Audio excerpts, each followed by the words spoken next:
Olá, seja bem-vinda, seja bem-vindo. Você está no nosso canal do YouTube, O Filho de Deus. Eu sou Márcio Cândido, escritor, autor do livro O Filho de Deus, Fazei tudo o que ele vos disser, de autoria de Márcio Cândido, publicado pela Viseu Editora. E aqui no nosso canal nós estamos fazendo um estudo sobre os quatro evangelhos de Cristo: Mateus, Marcos, Lucas e João. E a nossa passagem de hoje é Calúnias dos Escribas, que segue narrado nos evangelhos de Marcos e Mateus. Aí faremos uma leitura e em seguida uma reflexão sobre a mensagem dos evangelhos. Faremos em nome do Pai, do Filho, do Espírito Santo. Amém. Que Deus seja conosco. Bem, vamos começar aqui pelo Evangelho de Marcos. Marcos, capítulo 3, versículo de 20 a 30. E voltou para casa. E de novo a multidão se apinhou, de tal modo que eles não podiam se alimentar. E quando os seus tomaram conhecimento disso, saíram para detê-lo, porque diziam: enlouqueceu. E os escribas que haviam descido de Jerusalém diziam: está possuído por Beelzebul, e também é pelo príncipe dos demônios que expulsa os demônios. Chamando-os para junto de si, falou-lhes por parábolas. Como pode Satanás expulsar Satanás? Se um reino se dividir contra si mesmo, tal reino não poderá subsistir. E se uma casa se dividir contra si mesma, tal casa não poderá se manter. Ora, se Satanás se atira contra si próprio e se divide, não poderá subsistir, mas acabará. Ninguém pode entrar na casa de um homem forte e roubar os seus pertences, se primeiro não amarrar o homem forte. Só então poderá roubar a sua casa. Na verdade, eu vos digo, tudo será perdoado aos filhos dos homens, os pecados e todas as blasfêmias que tiverem proferido. Aquele, porém, que blasfemar contra o Espírito Santo jamais será perdoado, é culpado de pecado eterno. Isto porque eles diziam: ele está possuído por um espírito impuro. Então, essa é a narrativa de Marcos sobre a passagem do Evangelho da calúnia dos escribas. E agora nós vamos à narrativa de Mateus. O que Mateus fala a respeito? Mateus faz uma narrativa mais enxuta.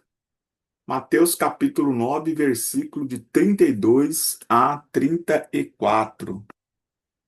Logo se foram, apresentaram-lhe um mudo possuído do demônio. O demônio foi expulso, o mudo falou, e a multidão exclamava com admiração: jamais se viu algo semelhante em Israel. Os fariseus, porém, diziam: é pelo príncipe dos demônios que expulsa os demônios. Então, essa é a narrativa de Mateus sobre a passagem da calúnia dos escribas, também narrada no Evangelho de Marcos. Bem, antes de fazermos aqui um, uma reflexão, um aprofundamento sobre a mensagem de hoje, quero pedir para você, se ainda não se inscreveu aqui no nosso canal, se inscreva aqui para não perder nenhuma das nossas atualizações, para acompanhar aí integralmente o estudo dos quatro evangelhos de Cristo. Deixa aqui o seu comentário sobre o que você achou dessa passagem, qual é a sua opinião sobre essa passagem que nós estudamos hoje, sobre a calúnia dos escribas. Se puder, compartilha para que mais pessoas também possam fazer parte, né, desse estudo dos quatro evangelhos de Cristo. Bem, vamos então fazer aqui uma breve reflexão a respeito dessas passagens. Bem, primeiro Marcos, né? Marcos ele traz aqui uma narrativa mais robusta, né? Mais completa sobre os fatos. Primeiramente, precisamos entender aqui logo na introdução de quem que ele está falando, né? Quando fala que saíram para detê-lo porque diziam enlouqueceu. Existem aqui variações, né? Nas traduções bíblicas, mas aqui nós estamos falando da família de Jesus, né? Então, os irmãos de Jesus, né, os parentes de Jesus, que na tradução da língua hebraica, né, a palavra parente, ela se confundia com irmãos. Então, podem ser irmão, pode ser primo, pode ser uma família extensa ali, né, de tios, enfim. Tinha essa relação de parentesco, mas de qualquer forma, eram pessoas ligadas à família de Jesus, né? Então, quando chegaram na casa de Jesus, e lembrando que nesse período, Jesus não está mais em Nazaré, né? Ele está em Cafarnaum. Ele passa a morar em Cafarnaum. Então, seus parentes vão até Cafarnaum questioná-lo, né? Porque viu aquela multidão e o mestre não podia nem comer, né? Jesus. E aí eles falavam que Jesus tinha enlouquecido, ou seja, que ele perdeu o controle ou que ele não sabia mais o que estava fazendo ou que estava fazendo tolices, né? Então havia um questionamento. Aí a gente pode perceber que a própria família de Jesus, né, tinha esse questionamento, não compreendia essa mensagem. Em outras passagens, nós vamos voltar a falar da família de Jesus, né? Então a gente vai perceber ali que há uma descrença, né, entre os seus, que é muito comum, né? Quantas vezes em nossas famílias as pessoas não acreditam no nosso projeto? Você vai falar uma coisa para um amigo que ele chega e fala, olha, conta comigo e tal, dá uma força. E aí você vai falar de um projeto numa família, não sei como é a sua, tá? Também não estou falando necessariamente da minha, mas de modo geral, a família às vezes duvida, né? Que você não tem capacidade, você não sabe o que você está fazendo. Olha, é melhor você ficar aqui com isso aqui é mais certo. Você pode ter prejuízo com isso, e se não der certo, enfim. Então a família de Jesus estava questionando o seu ministério, né, sobre a conduta de Jesus, tá? Então essa é uma primeira colocação. E logo depois, quem é que vai questionar a conduta de Jesus? Os escribas, né, os fariseus, as autoridades religiosas começam a dizer que ele está possuído de um demônio, né? Beelzebub era a forma como os judeus chamavam o príncipe dos demônios, né? Então eles, como Jesus fazia maravilhas, né? Jesus ele fazia algo muito muito único, né? Quem é que saía expulsando demônios, né? Às vezes legiões, né? Nós vamos estudar mais adiante que Jesus chegou a expulsar legiões de demônios, né? Vários demônios numa única pessoa. E aí, o que que eles sugerem aqui? Que Jesus só consegue fazer isso porque ele tem um pacto com o demônio, né? Então eles questionam, não é de Deus esse homem. Ele expulsa demônio porque ele é da parte dos demônios. E aí Jesus, na verdade, ele vai fazer uma reflexão muito tranquila aqui, quando ele faz uma comparação lógica, né? Qual que é a lógica de Satanás expulsar Satanás?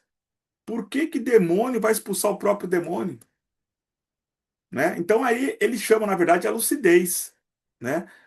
Se Satanás se dividir contra si mesmo, o reino dele vai subsistir.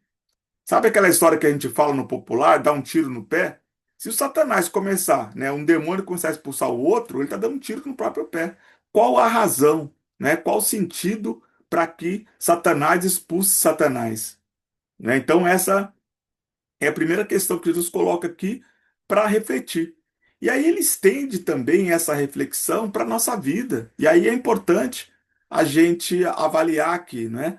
Quando ele fala, se uma casa, se dividir contra si mesma, tal casa não poderá se manter, né? Então, isso serve para a nossa vida, né? Quantas famílias, muitas vezes, estão divididas, muitas vezes por bobagem, né? As pessoas são criadas ali, né, no mesmo laço de fraternidade, de harmonia, e muitas vezes se dividem por opiniões de religião, por opiniões políticas, por opiniões também de escolha de time de futebol, enfim, por questão racial. Então, o que Jesus está trazendo aqui para nós é que onde tem divisão, tem ruína. Não somente no reino de Satanás. Ele alerta com qualquer casa. E quando fala de casa também, fala das nossas igrejas. E as nossas igrejas, elas estão em unidade? Tem disputa dentro das nossas igrejas? Tem disputa no nosso ambiente de trabalho? Tem disputa dentro das nossas obras sociais ali, as organizações que a gente atua? Porque se existe divisão, ela vai se fragmentar e vai perder força. É claro que a gente tem opiniões divergentes muitas vezes, mas isso não pode ser instituído como uma divisão, porque isso vai atrapalhar o seu projeto. Que cada um tenha a sua opinião, mas que tenha unidade naquilo que é um objetivo comum. Quando Jesus fala aqui de divisão, necessariamente não é pensar igual. Jesus tinha 12 apóstolos. Cada um dos 12 apóstolos tinha um perfil diferente. Então, a diversidade, ela enriquece.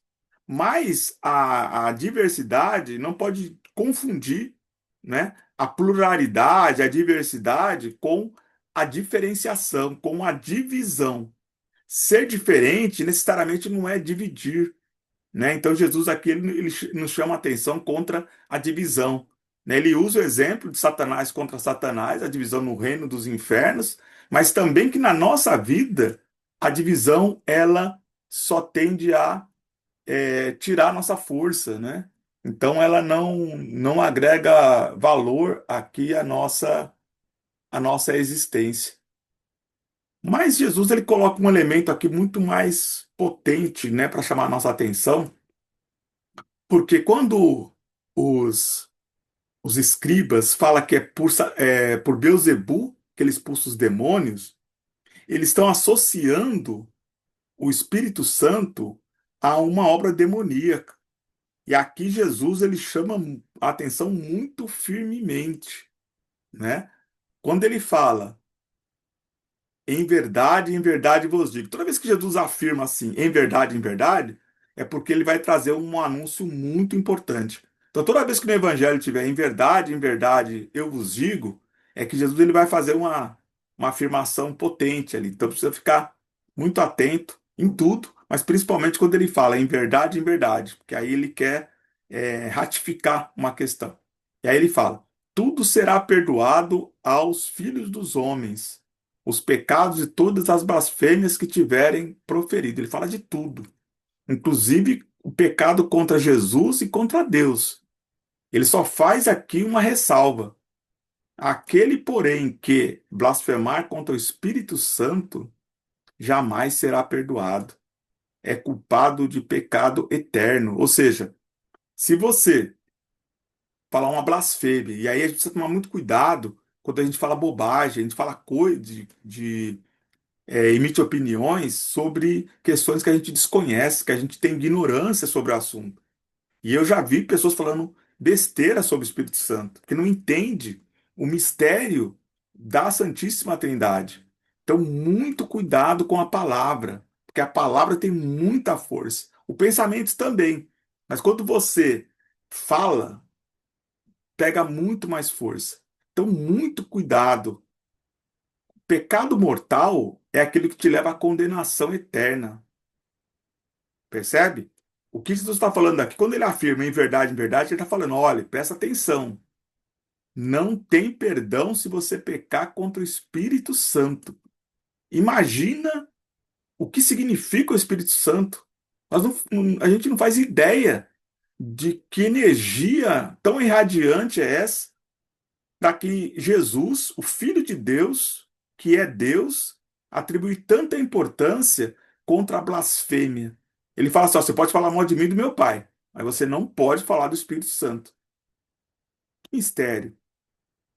Que mistério é esse que nós desconhecemos? Então, muito cuidado com as coisas santas, né? É preciso ter muito cuidado para que a gente não entre em condenação por falta de entendimento. E por que que os escribas eles foram fortemente advertidos? Porque ao associar o poder de Jesus à força de Satanás, eles estão fazendo o quê? Eles estão associando o Espírito Santo ao espírito impuro.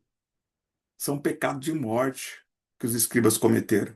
Eles associaram a ação do Espírito Santo à força de Satanás. Isso é muito grave. É por isso que Jesus ele fala muito firme aqui, né? E Mateus, ele vai de forma mais enxuta, né? Ele ele não descreve quase nada aqui do que foi colocado pelo outro evangelista, mas aí ele fala de um demônio. Aqui ele define, né? Na verdade, Jesus ali, na narrativa anterior, ele está expulsando demônio, mas aqui Mateus, de forma particular, ele fala que é um demônio mudo. Então, quando o demônio possuiu aquela pessoa, a pessoa ficou muda. E quando o demônio foi expulso, a pessoa falou. Nossa, que isso? Né? Então, ao mesmo tempo que ele faz ali, ele livra, dá um livramento espiritual, aí a pessoa começa, que estava muda, começa a falar também. E aí aqui Mateus só reafirma, né, que os fariseus, porém, diziam é pelo príncipe dos demônios que ele expulsa os demônios. Amém? Então essa é a nossa mensagem de hoje. Então fica para a nossa vida aqui tomar muito cuidado com as divisões da nossa casa, na nossa igreja, na nossa vida social. Lembrando que divisão não é pensar diferente. Nós não podemos levar, e a gente faz muitas vezes, a gente leva às últimas consequências algumas questões que são particularidades que poderiam ser resolvidas, mas que você não precisa, por causa disso, perder o seu objetivo em comum. Quando você constrói com mais pessoas um único projeto, vocês precisam sempre estar atento com aquilo que vocês querem, né? Que é o objetivo comum, aonde se quer chegar.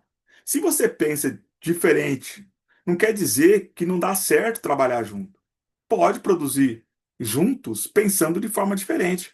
Afinal, dentro das nossas igrejas, cada irmã, cada irmão tem o seu jeito de ver o mundo. Mas nem por isso vocês se tornam adversários um dos outros, não é mesmo? Na mesma coisa na nossa casa. Quantas vezes o pai se volta contra os filhos, a mãe contra os filhos contra os pais, por causa de um detalhe? Quantas e quantas histórias que eu já não descobri de divisão em famílias de pessoas conhecidas, e quando eles vão contar a razão, é por uma coisa assim absurda. Eu conheci dois irmãos, por exemplo, que ficaram mais de um ano sem se falar. Aí um dia eu dei uma apertada nele, que eu conheci os dois, né? Ele falou assim, porque eu peguei a jaqueta do meu irmão emprestado e ele ficou me xingando e não sei o quê. Tá? Ficou um ano sem conversar por causa de uma jaqueta de couro. Dois irmãos, mesmo sangue. Então a gente precisa muito cuidar dessas várias questões aí que fazem com que a gente faça uma divisão naquilo que a gente está fazendo e a gente se perca no caminho. Porque o maior problema é quando você perde a razão daquilo que você está fazendo. Então é importante a gente buscar sempre unidade, muito respeito às coisas santas, né? Aquilo que é sagrado, cuidado com as brincadeiras, né? Lembra lá dos 10 mandamentos? Não usar o nome de Deus em vão, né? Quando a gente vê as pessoas brincando com o nome de Deus, cuidado.